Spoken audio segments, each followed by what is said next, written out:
Olá, sejam bem-vindos ao Folha e Meia, um podcast para os amantes da boa leitura que inspira pessoas a mudar o mundo. Cada episódio será uma viagem por um livro que marcou gerações e inspirou à mudança. Eu sou o Miguel Ferreira e espero por vocês para me acompanharem nestas viagens e, quem sabe, ajudar a mudar o mundo. Fábulas e caçadores de fortunas. Um homem de negócios americano passou umas férias numa pequena aldeia costeira mexicana por ordem do médico. Não conseguindo dormir após um telefonema urgente do escritório, logo na primeira manhã foi até ao cais para desanuviar a cabeça.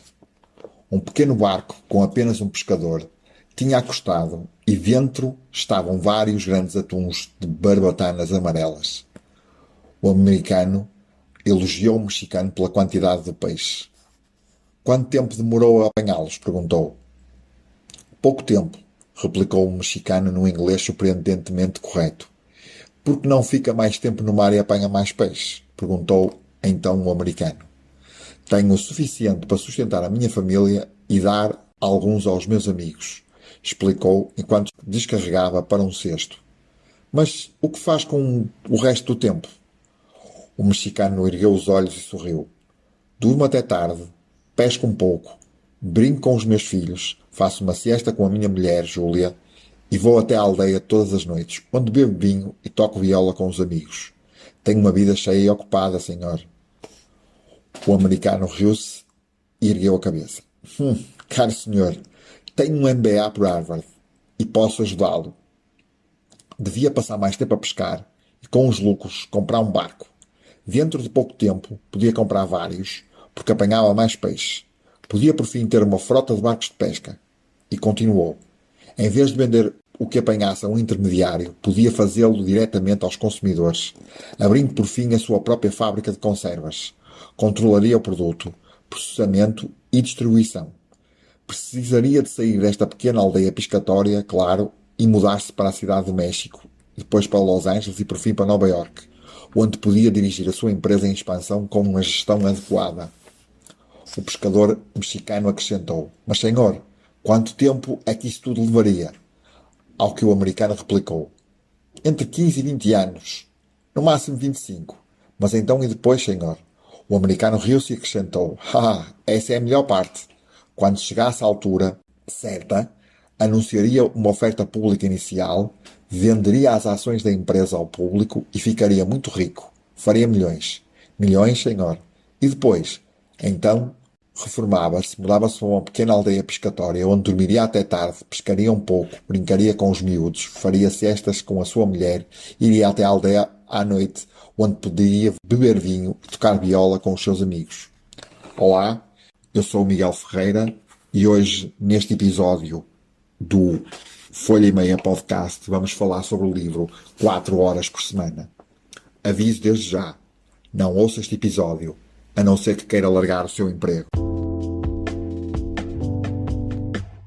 Imagine trabalhar apenas 4 horas por semana em qualquer parte do mundo para o resto da sua vida. Imagine-se a beber um coquetel numa bela praia enquanto o seu negócio online faz dinheiro para si automaticamente. Parece incrível, certo? Será que é mesmo possível? Sim, agora é.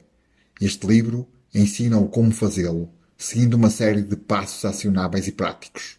Esta espécie de guia, que foi publicado pela primeira vez em 2007, ainda se encontra atual. Aliás, mais atual que nunca. De tal forma, o mundo se desenvolveu e uma série de acontecimentos, entre os quais uma crise financeira, uma pandemia e uma guerra na Europa, e o desenvolvimento da inteligência artificial, vieram ainda conferir mais atualidade ao livro.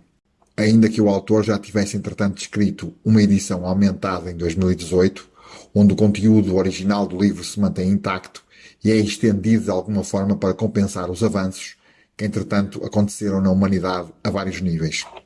Eu costumo dizer que este livro deveria ser obrigatório de ler para todos os aspirantes a empreendedores e a todos os outros que se cansaram de fazer o trabalho só pelo trabalho e pretendem uma vida mais plena, mais cheia das coisas que interessam. O autor é muito claro quando diz que ter $1 milhão no banco não é fantasia. Fantasia é pensar que se consegue um estilo de vida milionário apenas tendo esse dinheiro no banco. Este livro vem exatamente provar o contrário, começando exatamente com a definição de quem são os novos ricos, uma nova classe de pessoas que desenham o seu estilo de vida de forma diferente. E os novos ricos não são certamente os que enriquecem de repente e desatam a comprar tudo o que o dinheiro pode comprar, mas que se comportam de uma forma idiota. Esses são só chicos espertos. Os novos ricos são aqueles que multiplicam o dinheiro em valor prático, ou seja, controlam o que fazem, quando fazem, onde fazem e com quem o fazem. O autor chama a isto o multiplicador da liberdade. O novo rico vira do avesso o conceito de riqueza porque trabalha menos, produz mais e tem mais liberdade. Um executivo trabalha 80 horas por semana, 50 semanas por ano, mais ou menos 4.000 horas por ano, e ganha $1.000.000. O seu output é de $250 por hora trabalhada. É financeiramente rico, mas tem uma vida sem tempo. O novo rico trabalha um quarto dessas horas, 1.000 horas, por ano, e ganha $100.000 por ano. O seu output é de $100 por hora trabalhada, mas tem muito mais liberdade e muito mais tempo disponível. Este é o mindset fundamental do livro. Princípio que nos faz ter a capacidade de, entre várias opções na vida, com o menor esforço e custo possível, para o máximo de resultados possíveis. O livro divide-se em 4 partes, que correspondem ao acrónimo em inglês DEAL, negócio.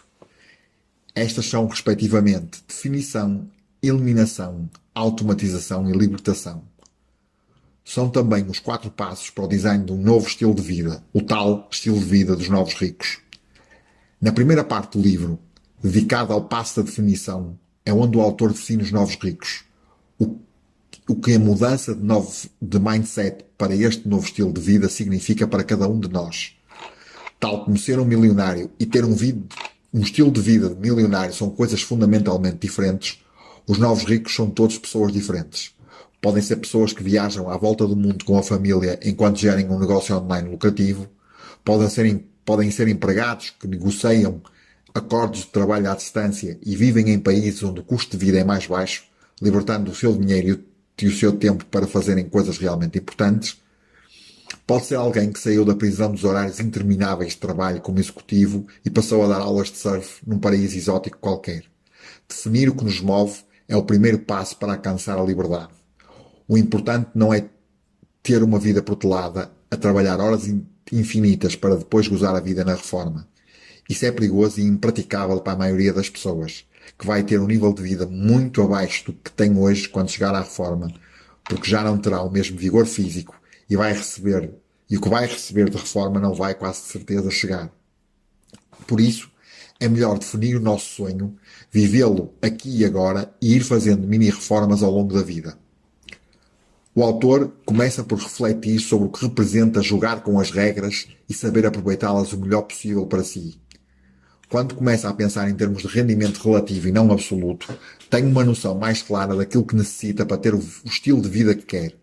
E começa a pensar mais em quanto precisa realmente para viver essa vida, em termos de rendimento-alvo mensal e rendimento-alvo diário. E assim fica mais fácil perceber que nem todas as convenções acerca do que é ser rico representam o que é de facto ser rico. Os pressupostos são muitas vezes impostos socialmente e não representam a verdadeira realidade. E por falar em definir, o autor fala num conceito muito interessante, que na verdade é um exercício poderoso, que é a definição do medo. E este consiste no seguinte: pegamos no papel e escrevemos uma coisa que queremos atingir, do tipo, e se eu fizesse isto? Depois, dividimos o mesmo em 3 colunas. Uma coluna com aquilo que seria o caso de pior cenário possível. Outra coluna com o que podia ser, o que podia fazer agora para prevenir esse mesmo pior cenário, e a outra coluna com o que pode fazer depois de acontecer para reparar. Classificamos cada um dos nossos medos numa escala de 1 a 10 conforme a possibilidade deles acontecerem. Sendo 1 provavelmente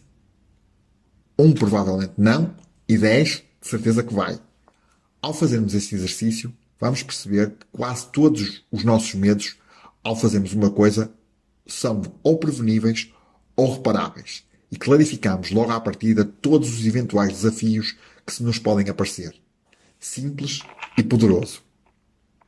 Na segunda parte do livro, dedicada ao passo da eliminação, trata-se exatamente de eliminar o que não é necessário. Entenda-se, todas as atividades que não trazem retorno. Tim Ferriss ressuscita aqui um velho princípio, definido ainda no século XIX pelo economista italiano Vilfredo Pareto, o princípio de 80-20. 80% dos nossos resultados são produzidos por 20% das nossas atividades. Este princípio, em alguns casos, vai mais longe e pode chegar a ser uma relação de 90-10 ou mesmo 95-5.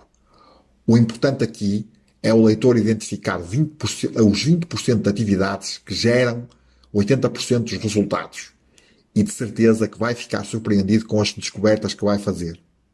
O autor conta uma história da sua própria experiência ainda quando estava a trabalhar 15 horas por dia no seu próprio negócio. Identificou 20% dos clientes que lhe geravam 80% dos resultados do negócio e despediu os outros 80% que lhe davam mais dor de cabeça e poucos resultados. Isto fez a sua eficiência e a sua eficácia subir em flecha e reduzir o tempo necessário para gerir o seu negócio, reduzindo assim a sua jornada de trabalho.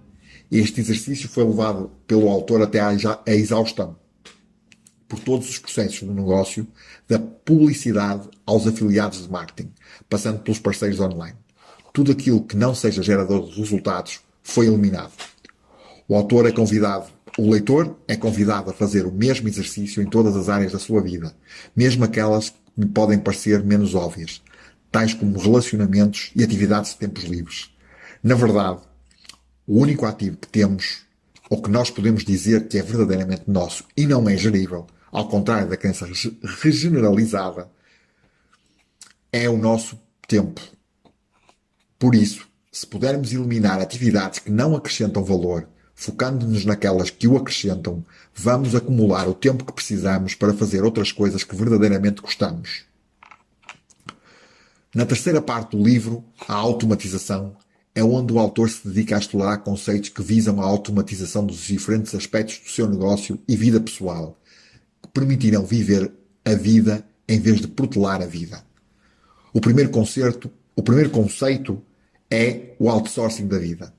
Uma vez que já eliminou as atividades que não lhe acrescentam valor, está na hora de pegar naquelas que, apesar de lhe acrescentarem valor, lhe sugam o seu ativo, tempo, fazendo outsourcing das mesmas. Desde assistentes virtuais para tratar dos assuntos mais pessoais ou profissionais, a alugar serviços vários que lhe poupam tempo, este outsourcing está verdadeiramente ao alcance de todos. Já pensou no tempo que gasta a tentar encontrar uma viagem para as suas férias, ou a passar a sua roupa a ferro, ou a tentar arranjar bilhetes para aquele espetáculo que tanto queria? Pois bem, é possível ter isto tudo e ainda assim não gastar uma fortuna. Ficará surpreendido com o custo relativo que estes serviços têm, dando-lhe a possibilidade de libertar tempo e de não se preocupar com coisas que são desnecessárias. O segundo conceito tem a ver com o rendimento em piloto automático. Encontrar o negócio que lhe permitirá financiar o seu novo estilo de vida, sem lhe roubar, mais uma vez, o seu precioso ativo tempo. Desde encontrar a sua musa, o seu negócio, até o colocar em piloto automático, sem a sua intervenção ou com uma intervenção mínima. Primeiro, terá que descobrir essa sua musa. E aqui, terá que passar algum tempo a descobrir a que melhor se adequa a si. Depois, vai ter que testá-la, perceber se gera rendimento suficiente para depois poder passar ao passo final, que é colocá-la em piloto automático e autogerível, utilizando os princípios que aprendeu anteriormente sobre outsourcing e automatização. Claro que, nesta fase, ao testar a sua musa, vai perceber que algumas coisas funcionam e outras não. Por isso é que se deve testar até ao ponto de se conseguir encontrar aquela que vai realmente lhe dar o rendimento necessário. O último passo para o seu novo estilo de vida é a libertação.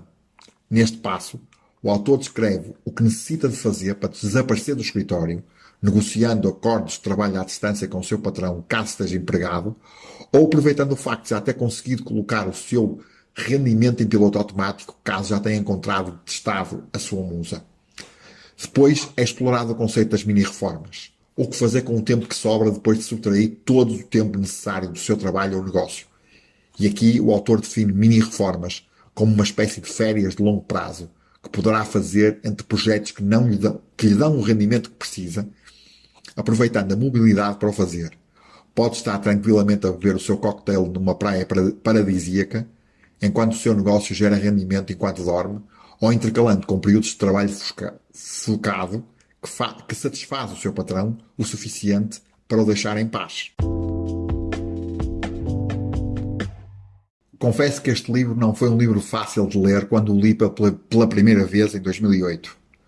Aliás, como não tinha contacto direto com o mundo dos negócios e estava embrenhado na crença do trabalho árduo, crescimento dentro da organização, na corrida da roda do rato, não me apercebi de pote de ouro que este livro já era na altura. E a verdade é que, mesmo não tendo seguido de forma fiel as recomendações do livro, este acabou por ser importante na maneira como penso em objetivos, como estruturo o meu tempo e como organizo a minha vida hoje em dia. As lições do livro não têm que ser levadas à letra, mas antes transferidas para a nossa realidade, para podermos aproveitar melhor. Não sendo um tradicional livro de gestão e não sendo um tradicional livro de autoajuda, este livro acaba por ser uma espécie de encontro improvável entre os dois mundos, tendo deste cruzamento nascido uma espécie de guia prático para a vida, pondo em causa conceitos quase milenares e que estão debaixo da pele para a maior parte de nós e abrindo-nos os olhos para novas perspectivas, para novos caminhos que, na verdade, só não foram mais explorados porque nunca paramos para pensar. É fácil pensar que se trata apenas de mais um esquema manhoso para enriquecer depressa. Mas, como diz o próprio autor, não se trata de enriquecer, mas sim de definir claramente o que é a riqueza para nós. Tim Ferriss é um autor best-seller do New York Times e só o livro 4 horas por semana já vendeu vários milhões de exemplares. É ainda autor do Chefe de 4 horas o Corpo, Ferramentas dos Líderes e Tribo de Mentores. É também anfitrião do podcast Tim Ferriss Show, que conta com mais de 700 milhões de downloads. Alguém chame o chefe de mesa. Você tem conforto, não é luxo. E não me diga que o dinheiro influencia. O luxo que defendo não tem nada a ver com o dinheiro. Não pode ser comprado. É a recompensa dos que não receiam o desconforto. Jean Cocteau, poeta, romancista, agente de boxe e realizador francês, cujas contribuições inspiraram o termo surrealismo. Por vezes, o sentido da oportunidade é perfeito. Há centenas de carros a dar as voltas ao parque de estacionamento e alguém sai de um lugar a 3 metros da entrada, mesmo quando chega ao para-choques desse carro. Outro milagre de Natal. Outras vezes, o sentido da oportunidade podia ser melhor. O telefone toca durante o sexo e parece soar durante meia hora. O tipo do correio com uma encomenda aparece 10 minutos depois. Um mau sentido da oportunidade pode estragar o divertimento. Jean-Marc Hachey aterrou na África Ocidental como voluntário, com enormes esperanças de conseguir ajudar. Nesse aspecto, o seu sentido de oportunidade foi ótimo. Chegou ao Ghana no início da década de 80, no meio de um golpe de Estado, no auge de uma inflação galopante e mesmo a tempo da pior seca de há uma década. Por essas mesmas razões, algumas pessoas considerariam o seu sentido de oportunidade muito mau, de um ponto de vista mais egoísta, de sobrevivência. Também não leram o aviso. A emenda nacional mudara e não havia luxos como pão e água potável. Sobreviveria durante 4 meses a comer uma espécie de mistura lamacenta de farinha de milho e espinafres. Não o que a maioria de nós pediria no cinema. Uau, consigo sobreviver. Jean-Marc ultrapassara o ponto em que podia regressar, mas não interessava. Após 2 semanas a adaptar-se ao pequeno almoço, almoço e jantar, papas à Gana, não sentia qualquer desejo de escapar. A comida mais básica de todas e bons amigos provaram ser as únicas verdadeiras necessidades e o que pareceria um desastre visto de fora foi a epifania mais confirmadora de vida que alguma vez experimentara. O pior não era realmente assim tão mau. Para gozar a vida, não precisa de disparates de luxo, mas sim de controlar realmente o seu tempo e perceber que a maior parte das coisas não são tão graves quanto o supomos. Hoje, com 48 anos, Jean-Marc vive numa bela casa em Ontário, mas viveria sem ela. Tem dinheiro, mas poderia ficar pobre amanhã e não faria diferença. Algumas das suas recordações mais queridas ainda incluem nada mais do que amigos e papa de cereais. Dedica-se a criar momentos especiais para si e para a sua família e está perfeitamente despreocupada em relação à reforma. Já viveu 20 anos de reforma parcial em perfeita saúde. Não guarde tudo para o fim. Há todas as razões para não o fazer.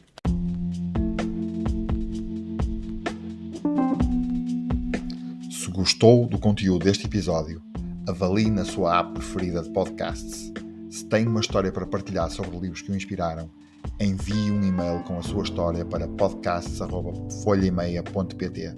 Se sentir à vontade, grave um áudio de até 5 minutos aproximando-se do microfone do seu smartphone e envie-nos também por e-mail. Teremos todo o gosto em partilhar a sua história. Até ao próximo episódio.